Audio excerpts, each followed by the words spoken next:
Salut. Dans cette vidéo, on va s'occuper. Putain, j'ai déjà oublié. Je me le suis noté il y a 2 minutes. Le tracteur maintenant. Comment il me regarde mal.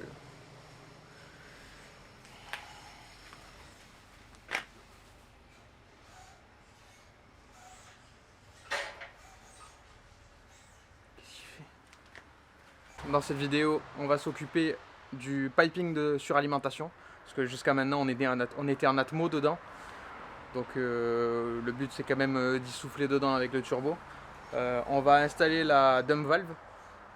Tu verras dans la vidéo, je me trompe plein de fois, je dis Westgate. Mais oui, évidemment, c'est dump valve. Je sais faire la différence entre une Westgate et une dump valve, t'inquiète pas. On va s'occuper de faire une vidange de mi-rodage à peu près.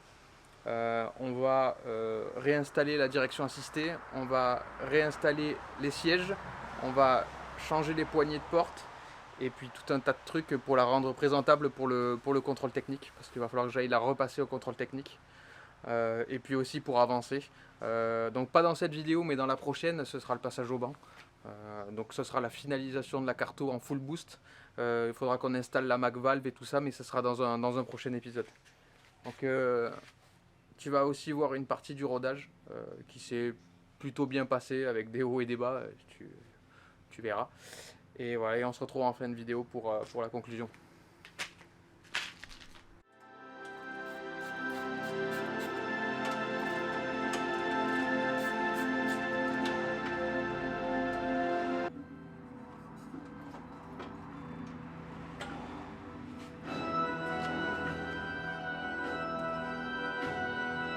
Mais là, je viens de démonter l'échangeur pour faire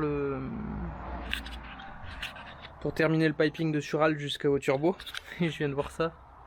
Donc le V-mount c'est bien, mais par contre, je ramène toutes les feuilles possibles et inimaginables. Il faudra peut-être que j'envisage de mettre une grille au niveau de l'ouverture du pare-choc.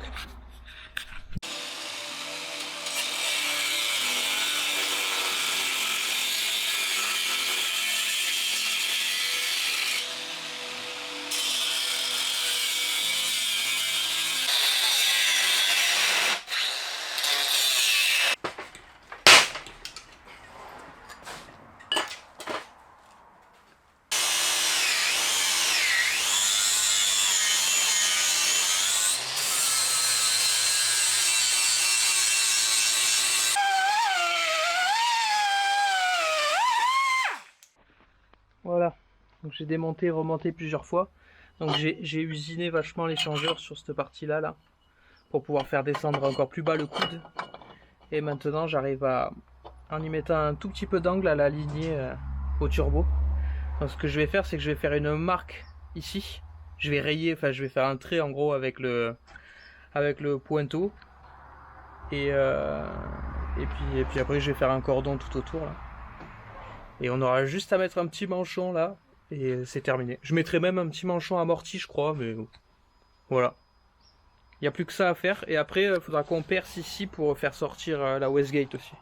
Mais bon, déjà, une fois qu'on aura fait ça, ce sera cool.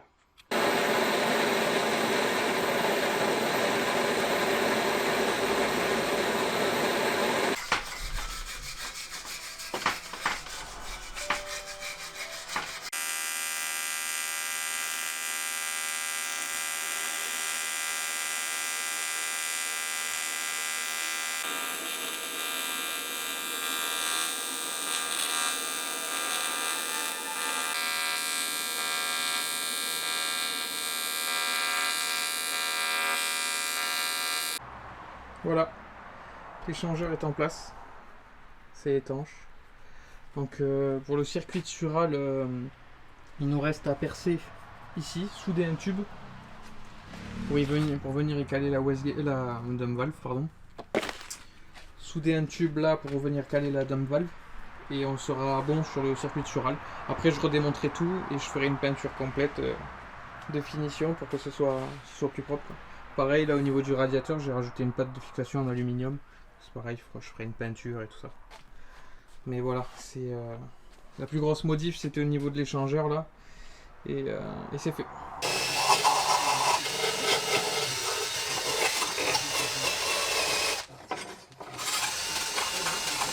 Totalement fusionné.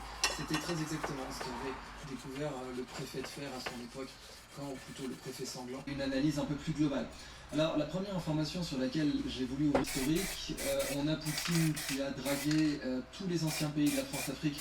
Non pas que Poutine soit particulièrement contre la France, il considère que l'exécutif français est une marionnette, que Macron est une marionnette de l'État. Donc là je vais remonter la petite plaque que j'ai repeinte et vernie là, et modifier un petit peu pour y supprimer des trucs.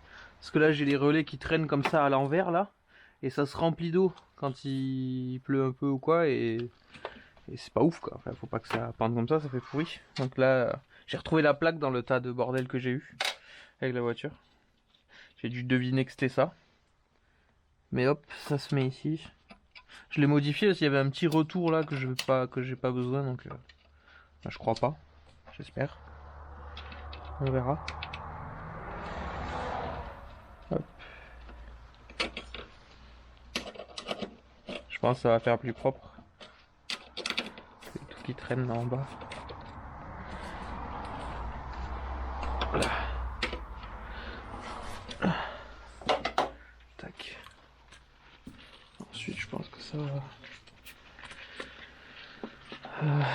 Il y en a deux.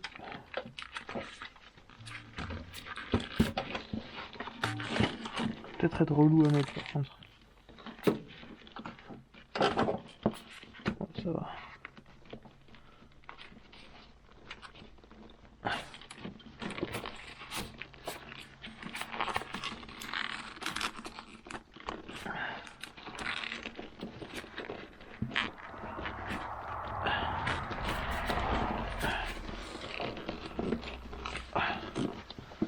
Ouais. C'est pas giga propre quand même. Ouais, c'est quand même mieux, ouais. Ouais, faudra que je gratte ça parce que ça a pris de l'après ça. Ça va aussi plus propre. Et voilà.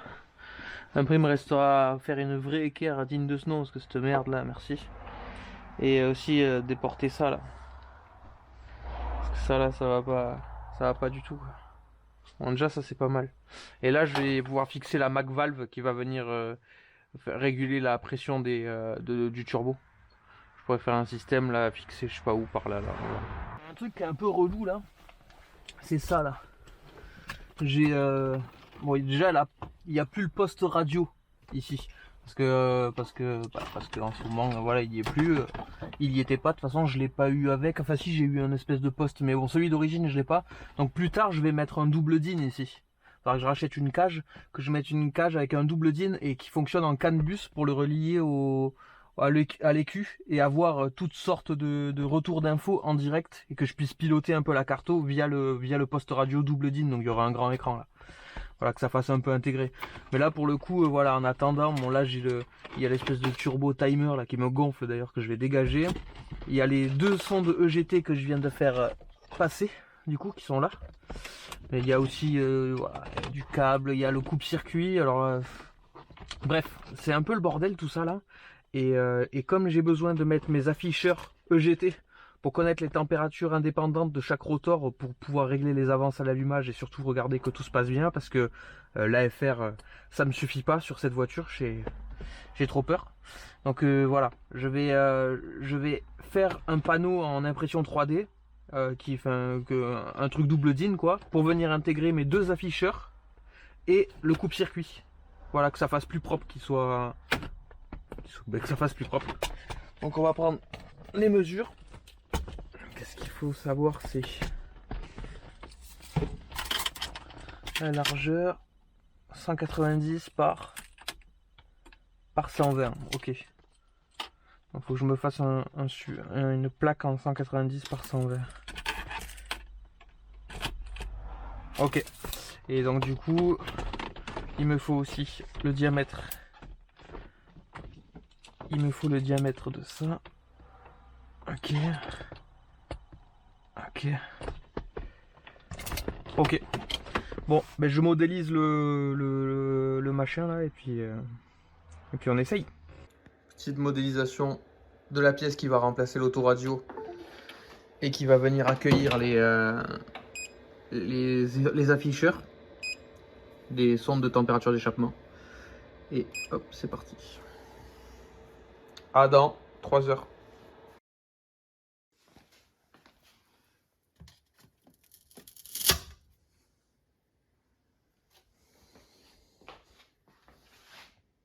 Hop.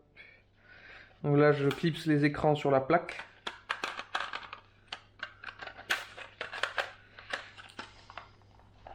Là, je les ai fait au millimètre. Tac. Ok. Et donc, ce qu'on va faire, c'est que on va se faire des petits stickers là pour faire rotor avant, rotor arrière là. C'est provisoire ça de toute façon. Comme je disais, on va mettre le poste CAN bus. Mais après, d'abord, on va faire un essai. Juste en rentrant tous les câbles à l'arrache là en attendant.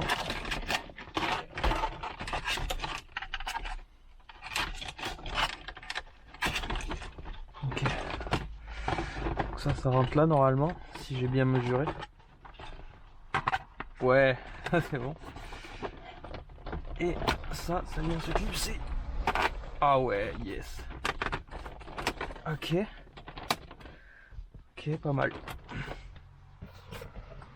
Tac. Donc ça vient comme ça. Voilà ce que ça va donner. C'est pas mal.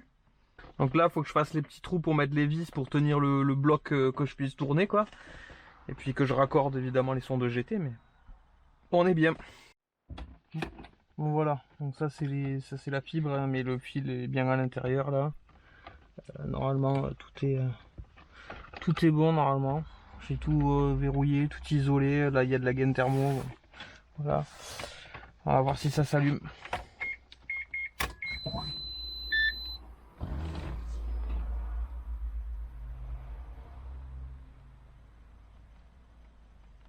Ah, déjà il y en a une, c'est chelou.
Voilà. Travailler dans les cailloux, ça me manquait. Donc j'ai une belle dalle là, mais je vais travailler dans les cailloux. C'est quand même vachement plus agréable. Donc je sais ce que tu es en train de te dire. Tu es en train de te dire que je sors pas assez souvent de vidéos. Je sais, hein. Je sais que tu te dis ça. C'est pas faux.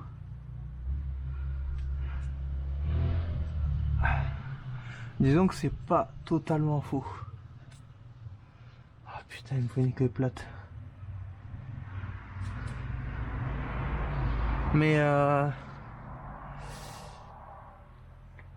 Mais bon, j'ai pas envie de te faire des vidéos toutes les 5 minutes pour te raconter que j'ai réglé un problème de fuite d'huile, ou que j'ai resserré ce collier, ou que j'ai installé ça. Tu vois? Ça, j'ai pas envie de le faire. Dans quel but je ferais ça? Pour faire des vues? Je suis même pas sûr que ça fasse vraiment des vues. Par contre, ce que je sais, c'est que ça va vous saouler. Donc non, je préfère faire des vidéos plus rarement, mais où je peux vous expliquer pendant 1 heure les 6 mois de galère qui viennent de m'arriver. Je préfère faire ça. Donc là, on va vidanger une fois de plus là, pour parce que voilà, je suis en train de faire le rodage, donc il y a des morceaux de limaille qui vont dedans et tout ça. Donc je vais. Ah oui, ça. J'ai rien vu. Donc je vais changer d'huile, donc vidange, et puis après, après je vais vous expliquer le programme. Bon, déjà tu vois, elle est dehors, c'est qu'elle roule la voiture. J'ai pas mal roulé avec. Il m'est arrivé quelques galères avec.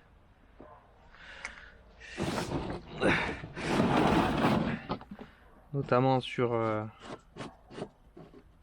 je crois que c'est pas une bonne idée ce que je suis en train de faire. Ah si, ça va. Il m'est arrivé un bon nombre de galères. Des fuites. Encore des fuites d'eau. Des fuites d'huile. Des capteurs. Et surtout une carto approximative.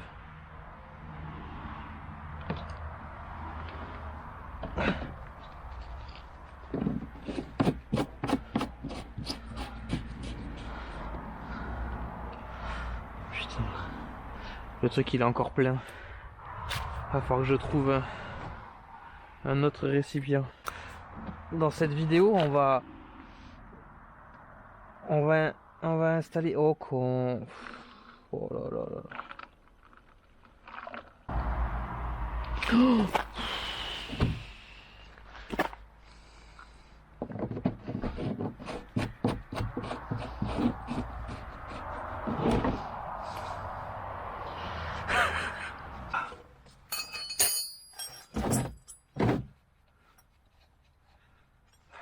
Je sais même pas si tu vois ce que je fais.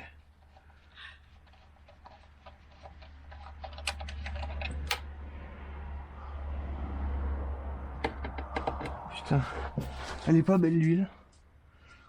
Ah, elle sent l'éthanol. Oh. Putain, c'est de la fou. Ah ouais, c'est chaud. Ah, l'huile elle est défoncée.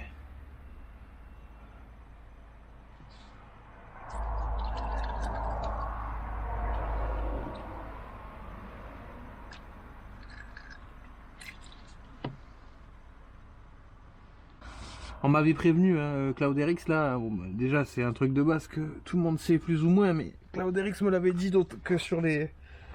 C'est des clips, c'est ça.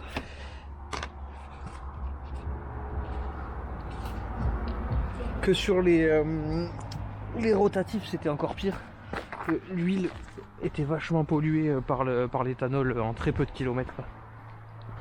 Donc là ça se voit clairement. Ça pue l'éthanol. Ouais, ça c'est une fuite d'échappement. Et du coup voilà. C'est le cas, ça se vérifie. Ça pue l'éthanol. Mais d'autant plus que la voiture elle a tourné ultra riche quoi. Donc j'ai dû noyer le moteur je ne sais pas combien de fois. Donc c'est normal que là elle soit en si peu de kilomètres aussi pourrie. Normalement vous l'avez vu dans une vidéo précédente, mais en gros voilà, je mets cette huile pour le rodage.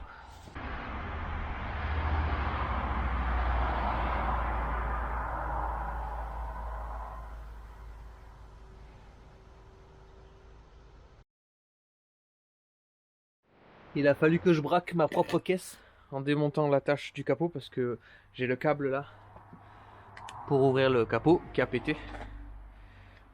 Toute la fixation là s'est arrachée, le câble a pété, du coup je pouvais plus l'ouvrir. J'ai rentré ça en travers là entre le capot et le pare-choc, j'ai réussi à démonter les attaches. Heureusement qu'elle n'était pas en feu. Donc là on va faire une recherche de fuite dans la partie suralimentation. Donc je vais utiliser la machine à fumer et on va remplir tout le circuit de suralimentation, mais du coup d'admission aussi de fumée, pour rechercher des fuites sur des... En fait je recherche des fuites là-dessus sur ce circuit de dépression là. Je voudrais bien être sûr que tout est bouché, que tout est étanche. Parce que j'ai des doutes. Cette machine finalement, je m'en sers tout le temps. Depuis que je l'ai, je m'en sers tout le temps. C'est un truc de ouf. Là il y a un plus ici, et un moins. Un moins il y en a partout. Il y a partout du moins. Mais il y a un beau moins ici. Tac. Non. Non, j'ai pas du tout oublié de boucher une dépression. C'est pas vrai? Oh là là, mais comment elle tourne la voiture? Avec une fuite pareille. Par contre, il n'y a que là que ça fuit. C'est déjà pas mal, tu vas me dire, mais... Voilà, ça fuit plus. Donc j'ai tiré une ligne. Je vais m'en servir pour raccorder la dump valve de cette ligne. Donc voilà, nickel.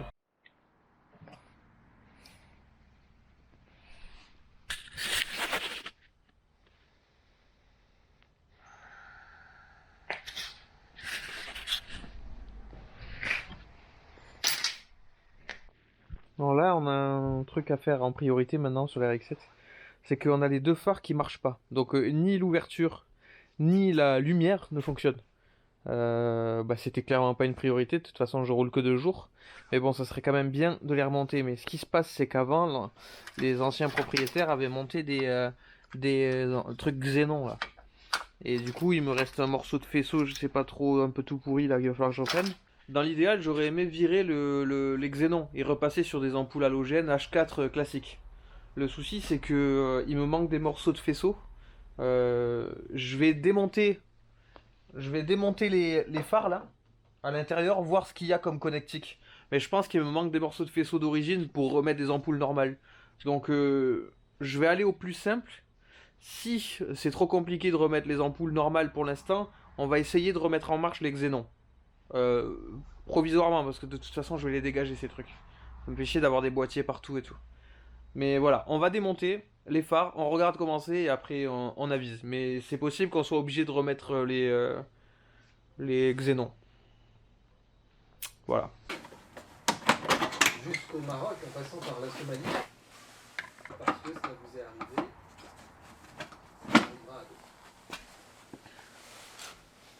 Mais Igorama, puisque par un blague ça veut dire tout, et je ne peux absolument pas prétendre. Voilà, ça c'est les ampoules au xénon qu'il y a actuellement montées. Le problème c'est que c'est des connectiques différentes et que même si je mets des ampoules H4, j'ai pas les connectiques qui vont à l'arrière.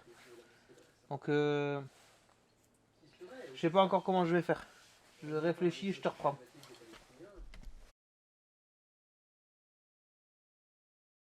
Ouais, les gars, il semblerait que le montage il soit bien fait. Parce que là, déjà, j'ai retrouvé des alimentations des deux clignots. Bon, là, il y avait une pine qui était arrachée, le fil rouge était arraché, donc voilà. Mais après, en ce qui concerne le montage des xénons, ça a quand même été bien fait, il faut le dire, parce que je crois qu'en fait, ils ont pas touché les alimentations des phares d'origine. Donc je les ai retrouvées. Elles étaient cachées dans les ailes, mais c'est peut-être moi en redémontant, en remontant, je n'avais même pas trop fait gaffe à ça, qui les ai refoutues en vrac. Mais bref, elles y sont, les deux prises femelles. Et en fait, ce qu'ils avaient fait, c'est que sur le faisceau, le bout de faisceau qu'ils ont créé, ils avaient mis une prise mâle comme ça. Et du coup, ils venaient récupérer le signal des phares d'origine pour venir activer les xénons. Donc, normalement, si je remets une ampoule H4 ici et ici, les phares fonctionnent comme d'origine. Et si c'est le cas, ça fait vraiment plaisir. Et aussi, j'ai retrouvé les alimes, donc l'ouverture et la fermeture des phares fonctionne bien, je vous montrerai ça après. Donc je chope 2 ampoules H4, je remonte tout ça, et on croise les doigts, je vais pouvoir remonter lui aussi. Et voilà. Finalement, ça devrait se passer plus facilement que prévu.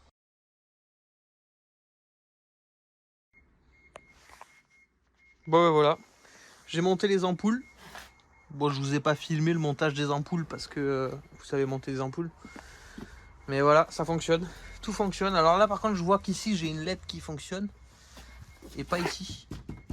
Donc, il va falloir que je redémonte juste ça pour savoir pourquoi la veilleuse ne fonctionne pas. Mais voilà. Donc, j'ai plus qu'à remonter les caches des phares 100% remontés. On va pouvoir enfin rouler de nuit. Donc maintenant, on va s'occuper de la dump valve. Donc on va percer ici. Je sais pas encore où, mais voilà, la dump valve, elle est là. Elle est réglable, celle-ci, avec la molette là. Donc c'est assez pratique. Dump valve externe, donc ça va faire pchit. C'est pas que ça me fasse plaisir, mais bon, pour en faire une à recirculation, c'est chiant. Et donc du coup, j'ai trouvé un morceau de tube en alu là. Bon, je vais le rosser et tout pour qu'il soit plus joli, hein. Mais voilà, en gros, on va démonter ce tube là. On va percer, je sais pas trop où on va la mettre, quoi, mais un endroit pour que ce soit un peu discret quand même. Et voilà. Donc je démonte ça, je perce, on soude un morceau de tube pour manchonner ensuite la Westgate avec 2 colliers.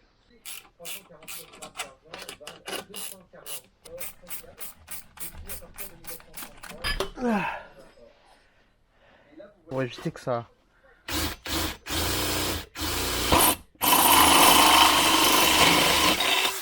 Oh, magnifique. Ah bah c'est plus facile à percer que l'inox, hein.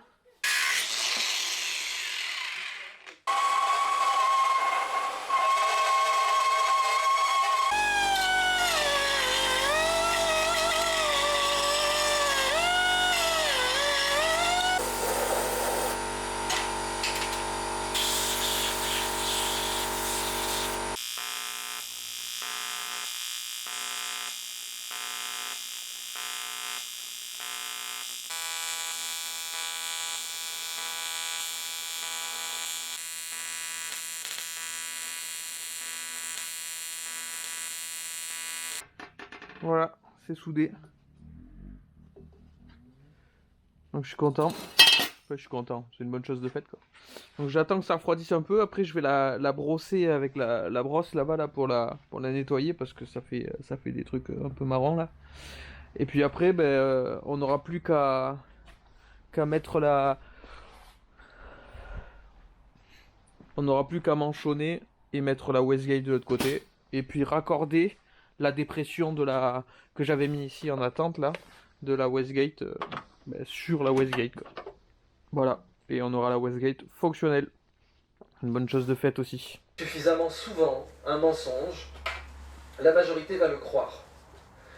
Pourquoi? Parce que on est obligé de faire confiance en civilisation comme... Ah ouais, je retire tout. Il est un poil court ce tuyau. Bon, ouais, voilà. La dump est en place. J'aime bien parce qu'elle est cachée dessous et tout, donc ça fait discret, quoi. Le seul truc qui va me saouler, c'est le pchit là. Le pchit, ouais, le pchit, ça va me saouler un peu, mais bon, tant pis. Je pense que je vais tendre le ressort de... Je pense que je tendrai le ressort de précontrainte pour vraiment qu'elle lâche que quand c'est les grosses pressions, quoi. Pour les petites pressions, j'ai pas envie d'entendre whoopsh, whoopsh tout le temps, là, ça va me saouler. Bon, faut qu'on aille rouler un peu pour régler la voiture, un peu plus. En fait, j'ai besoin de rouler pour prendre des infos, pour ensuite pouvoir mapper tranquille sur le canapé. En gros, je vais loguer des infos. Et là, hier soir, j'ai travaillé sur la carto de démarrage, là. Donc, je vais vous montrer rapidement. Je suis pas sûr que vous voyez quelque chose, au pire, je ferai une capture d'écran pour vous montrer. En gros, dans l'onglet Cold Start, ici, il y a le pré-crank enrichment. Alors ça va être au moment de mettre un coup de contact de clé. La voiture, elle va injecter, hop, un petit nuage d'essence qui va permettre de faciliter le démarrage à froid. Après, il y a le crank enrichment. Donc ça, c'est un coef où la voiture, elle va être enrichie en fonction de la température du liquide de refroidissement. Donc j'ai réglé des valeurs. Et ensuite il y a le warm-up enrichment. Donc ça c'est la carto en gros, enfin, le coefficient d'enrichissement quand la voiture est froide aussi, mais après le démarrage quoi. Enfin bon, bref, voilà, j'ai fait quelques réglages là-dessus. Donc on va injecter la carto parce qu'elle avait vraiment du mal à démarrer à froid parce que je suis à l'éthanol. Et du coup à l'éthanol c'est un peu plus chiant à démarrer. Allez, c'est parti. J'espère que... Voilà, mon micro là, ça va pas le faire.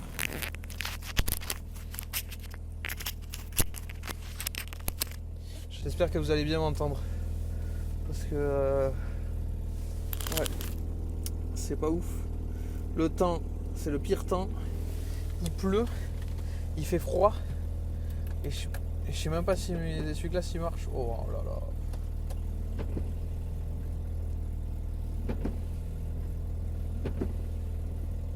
Ils ont du mal à revenir. En même temps, il y a longtemps qu'ils n'ont pas marché, je pense. Je vais mettre un petit peu de ventilation sur le pare-brise. Je sais même pas si ça marche. Ah si, ça marche. Incroyable. Ok. Ça enregistre le log là? Ouais, c'est bon. C'est bon. Calme-toi. Calme-toi. Bon allez, on va essayer d'aller rouler un peu, hein. Faut pas trop stresser. Ça va aller.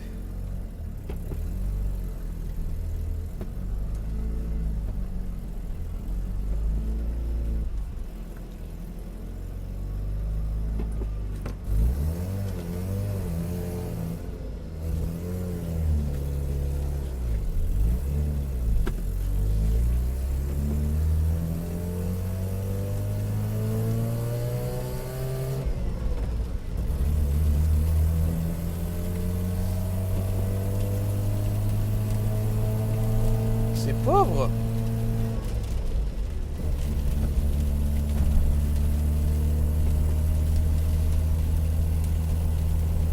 Pourquoi c'est pauvre comme ça? Elle tourne pauvre de ouf.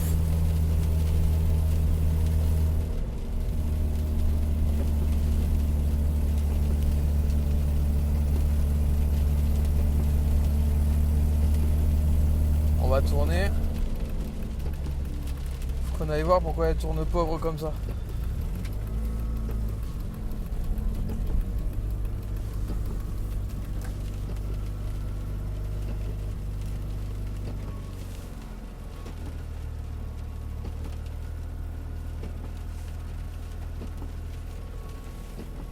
C'est ouf qu'elle tourne pas.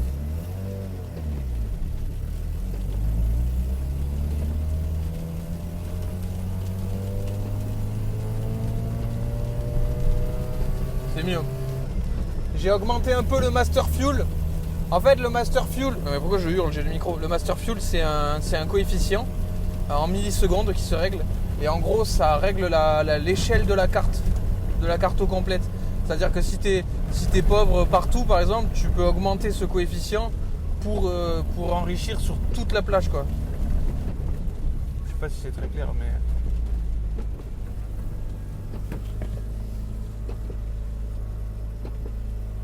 Voilà, il y a un tracteur.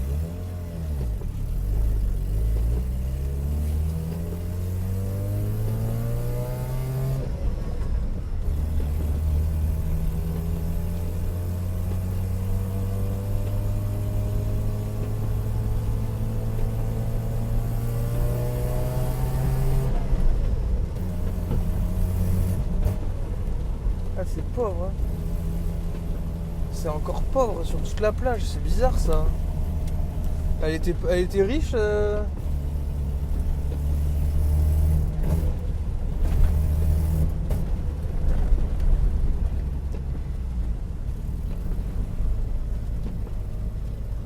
C'est trop bizarre, je sais pas ce qui se passe. Donc là, le but, c'est pas de faire des tirs à 2 bars et tout péter, hein. Le but, c'est juste de collecter des informations qui vont être enregistrées dans le log pour nous ensuite pouvoir la mapper, quoi. Parce que là, Là, je sais pas trop comment la mapper là. C'est bizarre, elle est pauvre alors que la dernière fois elle était riche, il n'y a rien qui correspond.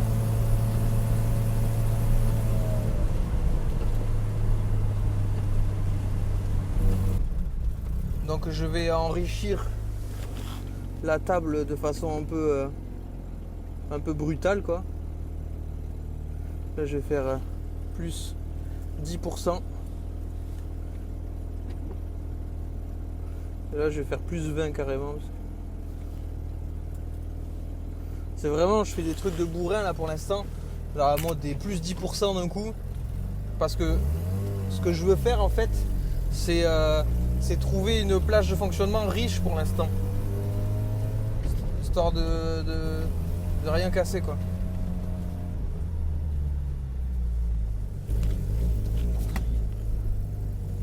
C'est brutal ça. Pourquoi j'ai fait ça?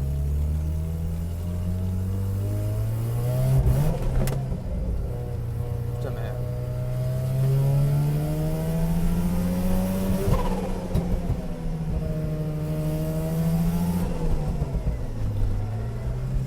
C'est déjà un peu plus riche là.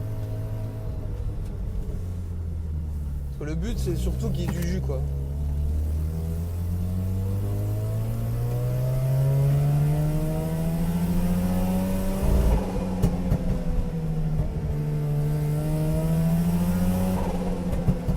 Voilà.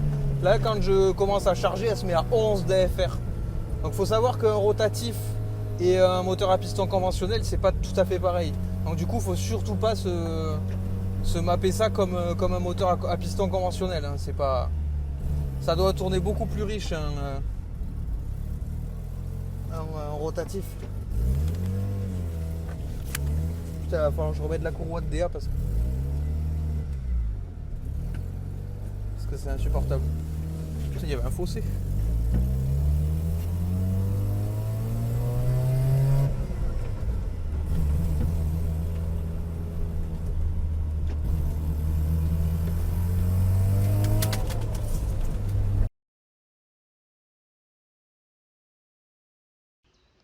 Ah là là, Walbro. Walbro, c'est que du plaisir. J'aime bien être en panne un vendredi soir avant de rentrer à la maison avec une pompe Walbro qui m'a lâché alors qu'elle est neuve. Merci beaucoup. Je prends beaucoup de plaisir. Merci. Pompe DMX5 qui a 30 ans, plus raccord Vago du bâtiment et câble d'imprimante plongé dans l'essence. Et normalement... Ah, ça passe pas déjà. Et normalement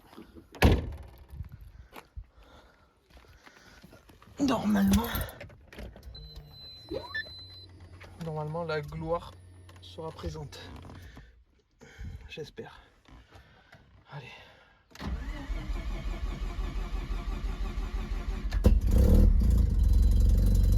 Yes! On va rentrer à la maison.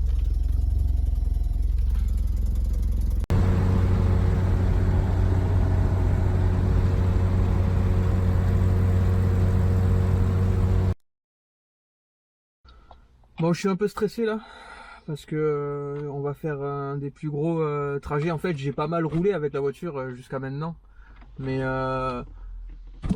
c'était pour faire des petits trajets, pour aller au boulot, tout ça, un quart d'heure de route, 20 minutes. Là, on va faire 150 km d'un coup.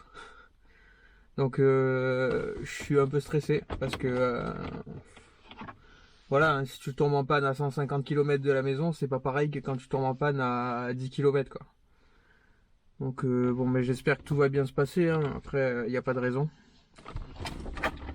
Je vais pas filmer tout le trajet parce que ça sert à rien. Mais voilà, je filmerai s'il se passe des trucs ou si non. Et puis s'il se passe rien, je ferai quand même quelques plans sympas pour la vidéo quoi, voilà. Mais de toute façon il va falloir avancer ce rodage pour pouvoir mettre du boost et terminer cette vidéo. Vous êtes nombreux à m'envoyer des messages pour savoir quand est-ce que la vidéo va sortir. Et voilà, et moi aussi il me tarde de la sortir, il me tarde de vous montrer l'avancée, que le projet il est pas du tout à l'abandon. C'est juste que pour faire 2500 km avec une RX7, sachant que j'ai une voiture de fonction à côté, voilà, c'est pas facile quoi.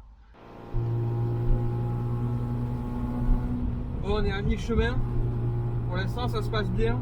La pression d'huile est bonne, la voiture elle chauffe pas. J'ai de l'essence. Ça va. Les températures d'échappement, ça va, elles sont bien. Donc les avances ont l'air bonnes. La voiture se comporte bien. Donc bon. On est à mi-chemin à peu près. Je suis un petit peu moins stressé, mais bon, je suis quand même stressé. Je serai stressé jusqu'à ce qu'on soit rentré à la maison. Mais bon, elle se comporte bien. J'ai encore une petite fuite à l'échappement là. Et c'est le joint du collecteur d'échappement qui est mort. J'avais pas voulu le changer quand j'ai rebuild le moteur. À un moment de remonter le collecteur quoi, mais c'était une connerie, j'aurais dû le changer. Voilà.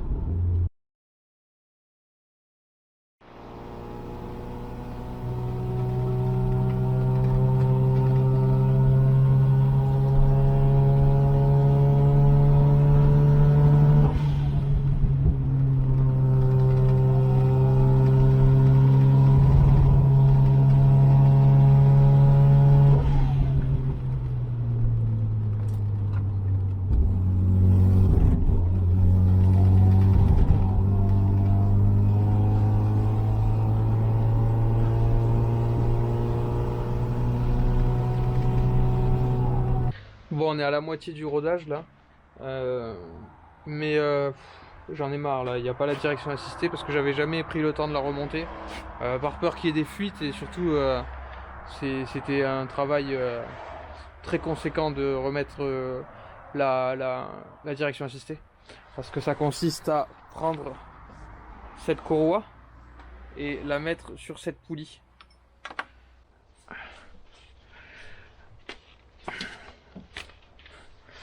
Voilà, et maintenant il faut tendre. Donc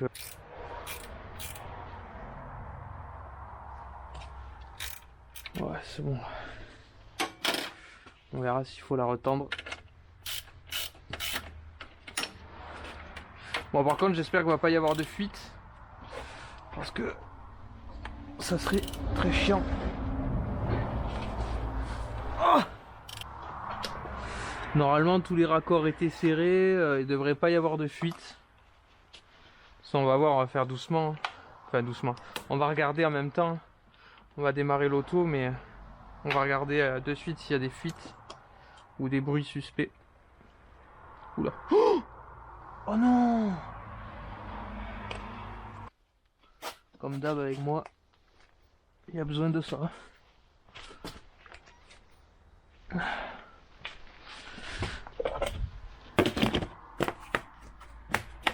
Là. Donc là, ça va consister à démarrer la voiture pour que la pompe tourne un peu là. Et après, on va tourner le volant à gauche à fond, à droite à fond, puis re à gauche, puis re à droite. Et normalement, la direction devrait devenir de plus en plus facile.